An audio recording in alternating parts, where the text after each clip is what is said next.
नमस्कार दोस्तों, क्या आप जानते हैं कि सरकार को कैसे पता चलता है कि आपके शहर में कितने लोग रहते हैं, कितने बच्चे स्कूल जाते हैं, कितने लोगों को नौकरी चाहिए और कहाँ हॉस्पिटल की ज़रूरत है? इसका जवाब है जनगणना। लेकिन सवाल ये है, क्या जनगणना सिर्फ लोगों को गिनने का काम है या फिर यही वो आधार है जिस पर देश का भविष्य तय होता है? आज के इस वीडियो में हम जानेंगे जनगणना क्या है, क्यों ज़रूरी है और आपकी एक छोटी सी जानकारी कैसे पूरे देश का भविष्य बदल सकती है, कैसे पूरे देश की तस्वीर बदल सकती है। तो वीडियो को अंत तक ज़रूर देखिए, क्योंकि आखिर में एक ऐसी बात है जो हर भारतीय को जाननी चाहिए। तो आइए चलते हैं। अब ज़रा ध्यान दीजिए, ये जो जनगणना हम जानने की कोशिश कर रहे हैं, ये 2011 से संबंधित है और अभी तक वही जनगणना चल रही है हालांकि, ठीक है। तो नेक्स्ट टाइम जब भी जनगणना आएगी तो उसको हम अपडेट करते रहेंगे। तो चलते हैं। तो सबसे पहले ये जान लेते हैं, ये जो जनगणना है वो किस अनुच्छेद के अंतर्गत आती है, कौन सी अनुसूची में है और कौन से, ठीक है। तो जो हमारी जनगणना है वो अनुच्छेद 246 में आती है, अनुसूची 7वीं है और क्रम संख्या 69 है। ये याद रहेगा, सवाल में ऐसे ही एग्जैक्ट पूछा जाता है कि किस अनुच्छेद में जनगणना आती है, ठीक है, या किस संघ सूची में जनगणना आती है, या फिर जो अनुच्छेद है वो किस सूची में कौन से क्रम संख्या में आती है, ठीक है। ये चीज़ क्लियर है। अब आगे देखते हैं। अब जो पहली जो जनगणना थी यानी कि प्रथम जनगणना थी वो लॉर्ड मेयो के कार्यकाल में थी। कब थी? लॉर्ड मेयो के कार्यकाल में थी। और कब थी? 1872 में, ठीक है। उसके बाद जो प्रथम सरकारी एवं व्यवस्थित जनगणना की गई वो कब थी? वो लॉर्ड रिपन के कार्यकाल में 1881 में की गई, ठीक है। कोशिश करना ये notes proper point two the हैं, तो आप रजिस्टर में कॉपी करते रहिए या फिर इसका पूरा वीडियो डाउनलोड कर लीजिए। इसका PDF जो भी हो सकेगा मैं टेलीग्राम पे लगवा दूंगा, ठीक है। फिलहाल अभी तो टेलीग्राम पे काम चल रहा है, तो आप अभी नोट्स बना सकते हैं, वो अपने हाथ का तो ज़्यादा अच्छा रहेगा। उसके बाद वो आता है 1921 में जनसंख्या विभाजक वर्ष, ग्रेट डिवाइड ईयर, ठीक है। तो इसमें जो जनसंख्या हुई थी 1951 में भारत की पहली जनगणना थी, वो भी स्वतंत्र भारत की, ठीक है। एक जो पहली भारत की जनगणना थी वो कब थी? 1872 में, जब ब्रिटिश शासन चल रहा था। और जो दूसरी जो प्रथम स्वतंत्र भारत की पहली जनगणना हुई थी वो 1951 में।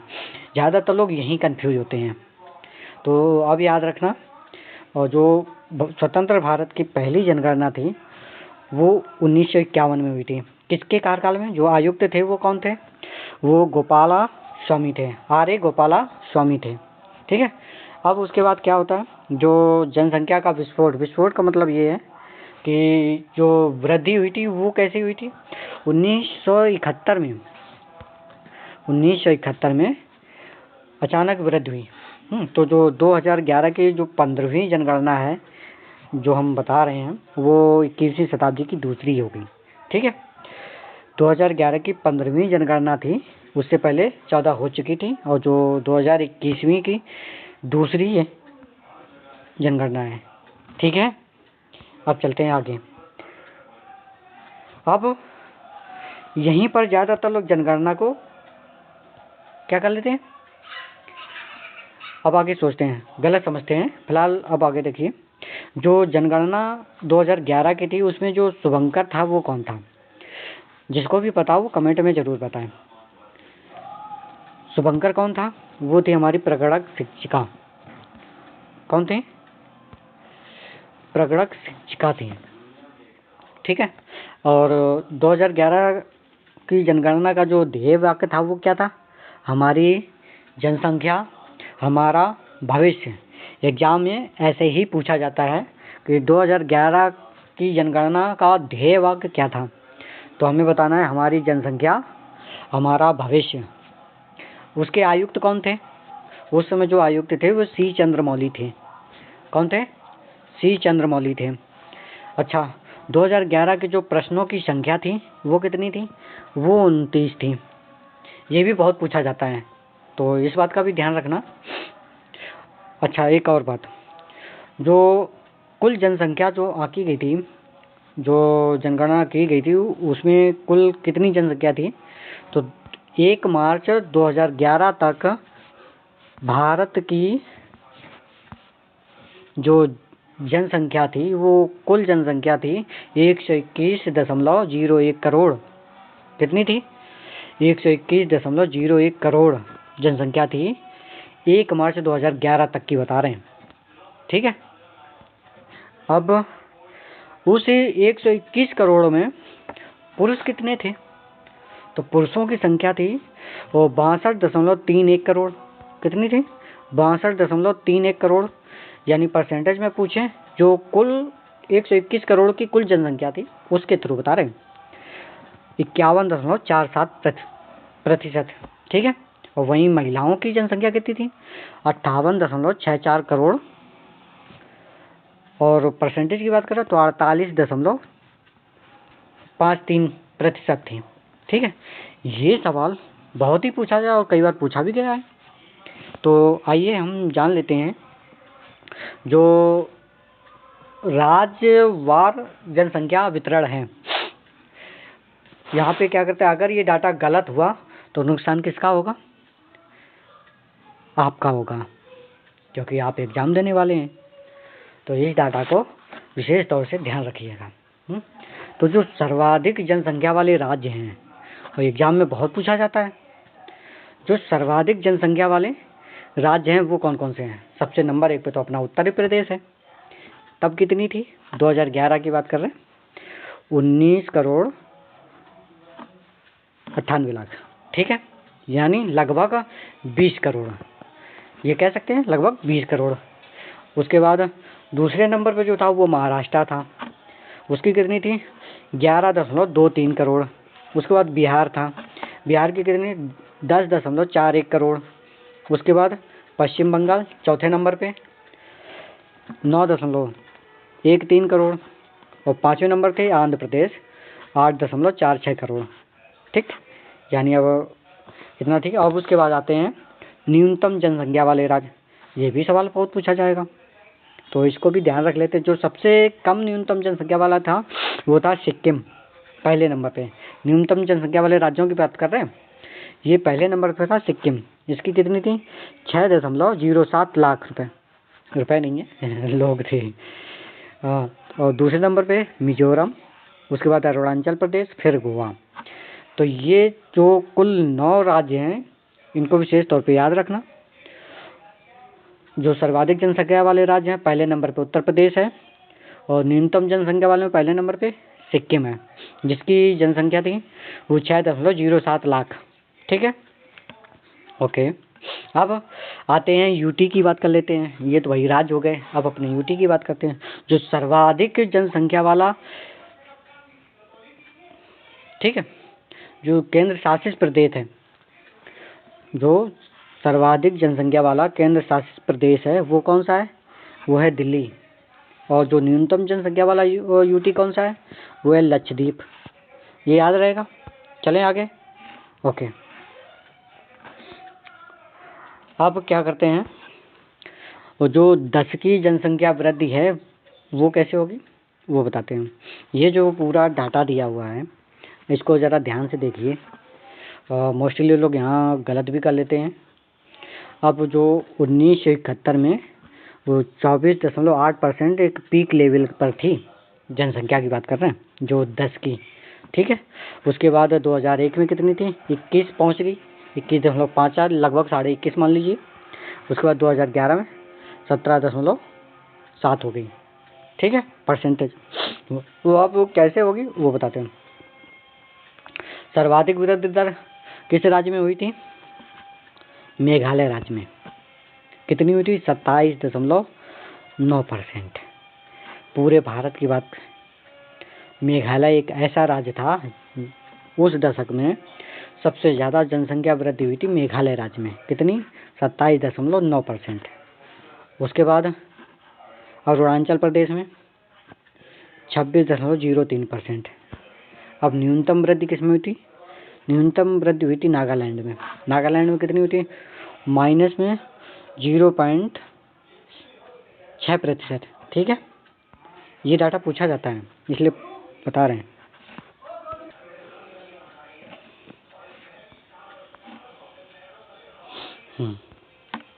तो हम कहाँ थे,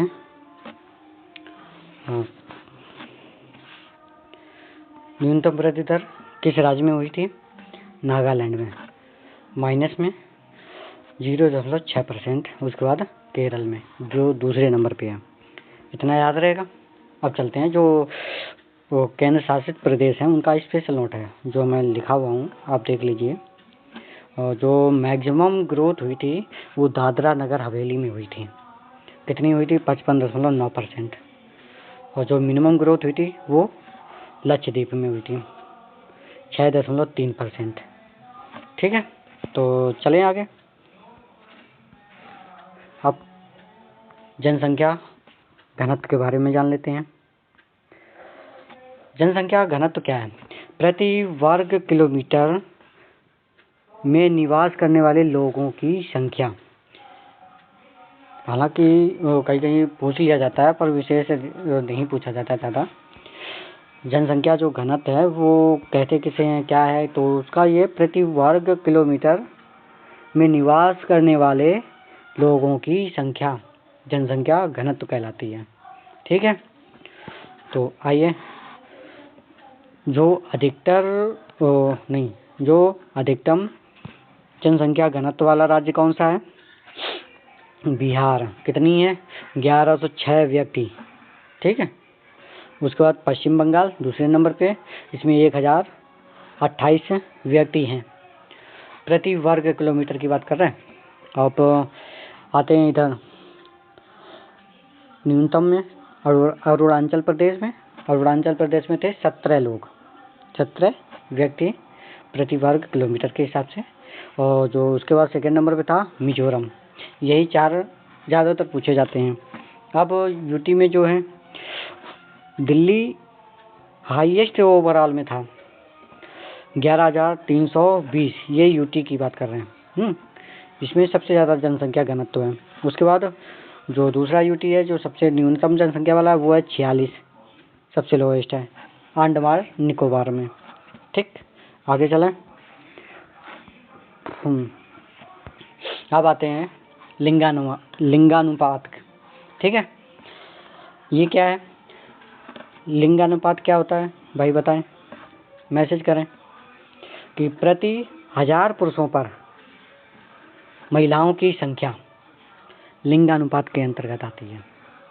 अब जो इस समय है वो भारत की जो लिंगानुपात संख्या है 2003 में 933 था, ठीक है। सॉरी पहले 2001 में 933 था, अब 2011 में 943 हो गया है, ठीक है। ओके, तो अब रैंकिंग की बात कर लेते हैं। जो टॉप पे था वो केरला था, 1084 थी लिंगानुपात था जो सबसे आगे था। उसके बाद सेकेंड नंबर पे हरियाणा था, 879, यानी प्रति 1000 पुरुषों पर महिलाओं की संख्या बता रहे हैं जो लिंगानुपात है। केरल की थी 1084, हरियाणा की थी 879, पुडुचेरी की थी 1037 और दमनदीप की थी 618।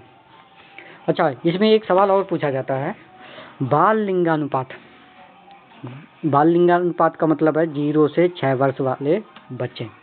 जो नेशनल में थी, नेशनल मतलब पूरे भारत की बात करें तो पूरे भारत में जो लिंगानुपात था 9 से 19 है, ठीक है। अब उसके बाद जो मैक्सिमम जो था वो राज्य कौन सा था बाल लिंगानुपात में, 9 से 72 था अरुणाचल प्रदेश में, ठीक है। मिनिमम किस में था, हरियाणा में 834। ये भी क्लियर हो गया, ठीक है। अगर यहाँ तक वीडियो अच्छी लग रही है तो लाइक कमेंट एंड शेयर जरूर करें, ठीक है। अब आते हैं साक्षरता दर के बात पर। साक्षरता दर क्या है, लिटरेसी रेट भारत में था 73%। साक्षरता कितनी थी, 73%। अब 73% को उसमें कुल कितनी होगी, पुरुष कितने होंगे, फिर उसमें महिलाएं कितनी होंगी, तो कुल थी 73%। और इस 73% में जो पुरुष थे वो 80.9% थे, ठीक है। जो टॉप पे था केरल, पुरुषों में बता रहा हूँ, पहले तो सुनो, जो पुरुष थे वो 80.9% थी कुल 73% की साक्षरता के ऊपर। अब उसमें हो गया जो केरल था वो 96.1% है पूरे भारत में। उसके बाद सबसे कम है बिहार में, कितनी है, 71.2%।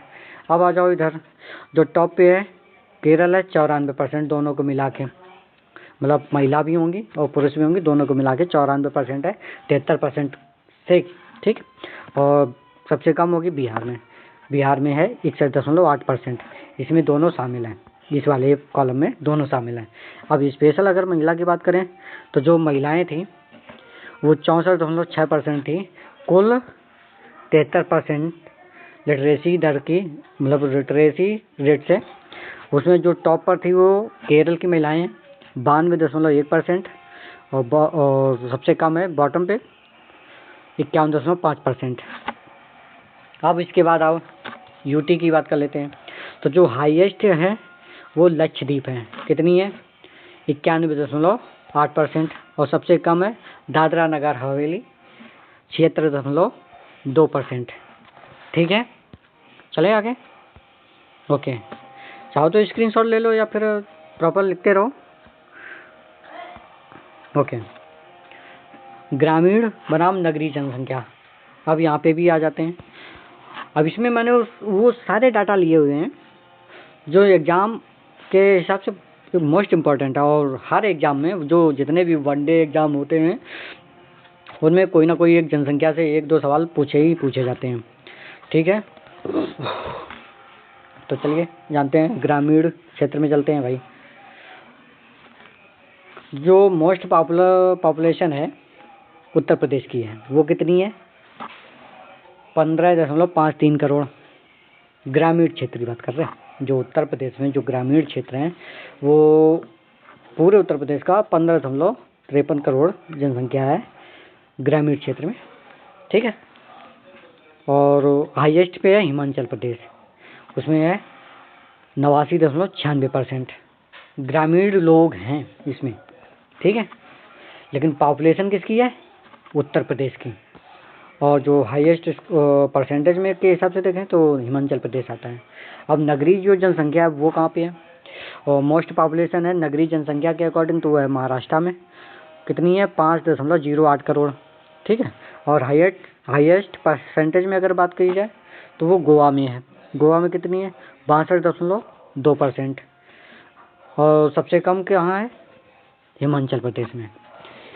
यूटी अर्बन कंट्री के परसेंटेज के हिसाब से 95% दिल्ली अकेले कवर करता है, ठीक है।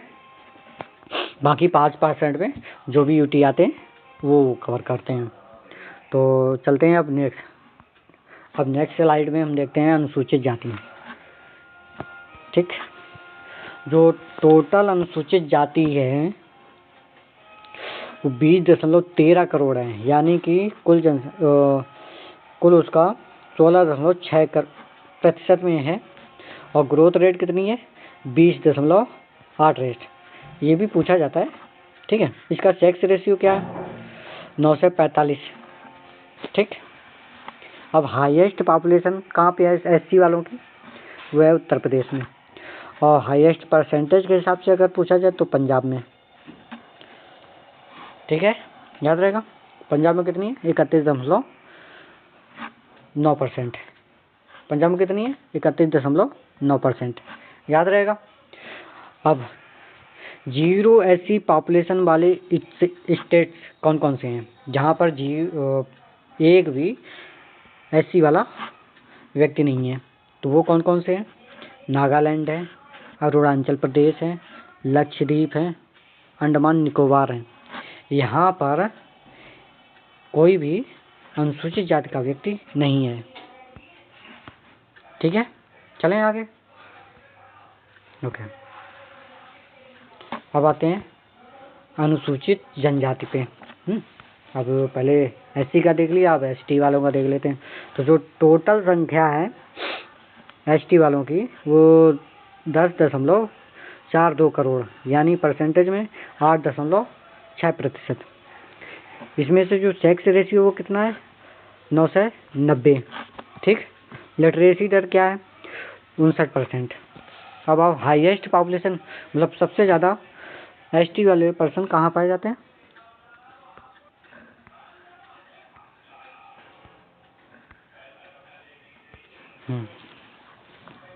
तो यहाँ तक देख लिया, आगे चल सकते हैं। ओके, वापस हो गया, बस 1 मिनट। हाँ, ये ST वाले ये। हाँ, तो हम यहाँ थे। जो हाईएस्ट पॉपुलेशन है वो मध्य प्रदेश में है, 1.53 करोड़। ये ST वालों की संख्या है। ठीक है, याद रहेगा। मध्य प्रदेश में सबसे ज़्यादा ST वाले पर्सन पाए जाते हैं। ठीक। उसके बाद हाईएस्ट परसेंटेज के हिसाब से अगर देखा जाए तो सबसे ज़्यादा परसेंटेज मिजोरम में है। यहाँ पर जनसंख्या है, यहाँ पे परसेंटेज है। चलते हैं। अब 0 ST पॉपुलेशन वाले भी राज्य होंगे भाई। जब SC वाले 0 वाले थे तो ST वाले भी होंगे। तो वो कहाँ कहाँ हैं? पंजाब है, हरियाणा है, चंडीगढ़ है और पुडुचेरी है। ठीक है, दिल्ली तो भूल ही गए, दिल्ली भी है। ठीक, आगे चलें। जो 0 ST पॉपुलेशन वाले राज्य हैं वो कौन कौन से हैं? पंजाब है, हरियाणा है, दिल्ली है, चंडीगढ़ है, पुडुचेरी है। ठीक है, अब आते हैं आगे। ये भी बहुत कई बार पूछा जाता है। अब सोचिए, अगर आपके इलाके की गिनती कम हो जाए तो जिला स्तरीय आंकड़े बता रहे हैं। जो ST का जो विवरण है वो देख लीजिए। जो ST परसेंटेज है कंपैरिजन टू स्टेट्स। ठीक है, तो हाईएस्ट स्टेट में ST वाले हैं मिजोरम 94.4%। उसके बाद है नागालैंड, फिर मेघालय। और लोएस्ट के हिसाब से देखा जाए तो सबसे कम है गोवा में 0.04%। फिर उसके बाद उत्तर प्रदेश में है। अब ये क्या है? अब शेरचिप एक जिला है, कहाँ का? मिजोरम का, जहाँ पर 98.1% हाईएस्ट ST परसेंट डिस्ट्रिक्ट है। ठीक है, याद रहेगा। शेरचिप जो जिला है मिजोरम का है, वहाँ पर सबसे ज़्यादा ST के परसेंटेज के हिसाब से ये हाईएस्ट लेवल पे है। उसके बाद हाथरस एक ऐसा ज़िला है जो उत्तर प्रदेश में है, लोवेस्ट मतलब सबसे कम डिस्ट्रिक्ट परसेंटेज है। कितना है? 0.01%। ठीक, इतना सही है। आगे चलें। अब आते हैं धर्म आधारित जनगणना। ये भी कई समय तो वैसे ही चल ही रहा है, तो संभावना ज़्यादातर रहती है कि धर्म के आधारित जनगणना है जो पूछी जाए। जैसे हिंदू है, हिंदू कितने हैं? 79.8% है। ठीक, कहाँ पे है? जो हाईएस्ट हिंदू हैं परसेंटेज में वो है हिमाचल प्रदेश में, कितने? 95%। मुस्लिम कहाँ के हैं? मुस्लिम कुल हैं 14.2% और ग्रोथ रेट डिक्लाइन मतलब कम हुई है। अब क्या हुआ? Highest percentage in Lakshadweep, Jammu and Kashmir. ठीक है, अब उसके बाद ईसाई 2.3% है, उनका सेक्स रेशियो 1023। ठीक है, अब सिख कितने हैं? 1.7%। बौद्ध कितने हैं? 0.7%। जैन कितने हैं? 0.4%। ये रहा धर्म आधारित जनगणना। ठीक है, हिंदू, मुस्लिम, सिख, ईसाई, बौद्ध और जैन यही में होते हैं। तो चलें आगे। ठीक है, अब राष्ट्रीय जनसंख्या नीति। अच्छा, पॉपुलेशन पॉलिसी क्या है? 1978-1976 में NPP 2011 से। ठीक है, इसमें क्या क्या पूछा गया था? कुल प्रजनन दर TFR को 2.1 तक लाना था।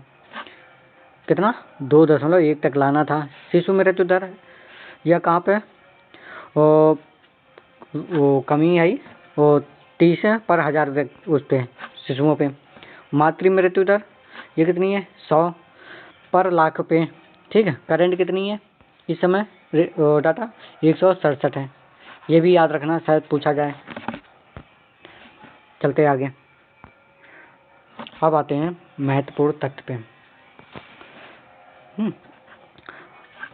मृत्यु दर कितनी है? मैक्सिमम कहाँ की है? मैक्सिमम है मध्य प्रदेश की। मिनिमम कहाँ की है? गोवा की। ठीक है, पॉपुलेशन रिकैप बताते हैं। जो मैक्सिमम पॉपुलेशन वो कहाँ की है? उत्तर प्रदेश की है, जो आगे बताया था। उसके बाद मिनिमम कहाँ की है? सिक्किम की। अब डेंसिटी रिकैप क्या है? घनत्व। मैक्सिमम कहाँ की है? बिहार की। मिनिमम कहाँ की है? अरुणाचल प्रदेश की। और साक्षरता दर कितनी है? मैक्सिमम है केरला की, मिनिमम है बिहार की। कितनी कितनी है ये हमें आप कमेंट में बताएंगे। ठीक है, तो आज तक उससे पहले तो अब आप समझ ही गए होंगे कि जनसंख्या सिर्फ एक सरकारी प्रक्रिया नहीं बल्कि एक आपकी आवाज़ है। सही जानकारी देने से सही योजनाएं बनती हैं, सही जगह पर विकास पहुंचता है और सही लोगों को हक मिलता है। अगर आपको ये वीडियो जानकारीपूर्ण लगा तो इसे लाइक ज़रूर करें, अपने दोस्तों परिवार के साथ शेयर करें ताकि हर कोई जनसंख्या महत्व को समझ सके। ठीक है, चैनल पर नए हैं तो सब्सक्राइब कर लें, क्योंकि ऐसी ही ज़रूरी और आसान भाषा में जानकारी हम आगे भी लाते रहेंगे। मिलते हैं अगले वीडियो में, तब तक जागरूक रहिए और सही जानकारी दीजिए। उम्मीद करता हूँ आपको ये क्लास बहुत अच्छी लगी होगी और आपके अकॉर्डिंग ज़रूरी टॉपिक्स पॉइंट्स एग्ज़ाम ओरिएंटेड दिए होंगे। ठीक है, तो चलते हैं, अपना ख्याल रखिए और थोड़ा थोड़ा करके आगे पढ़ते रहिए, चीज़ें धीरे धीरे कवर हो जाएंगी। तब तक के लिए अपना ख्याल रखें। जय हिंद, नमस्कार। Thank you all of you.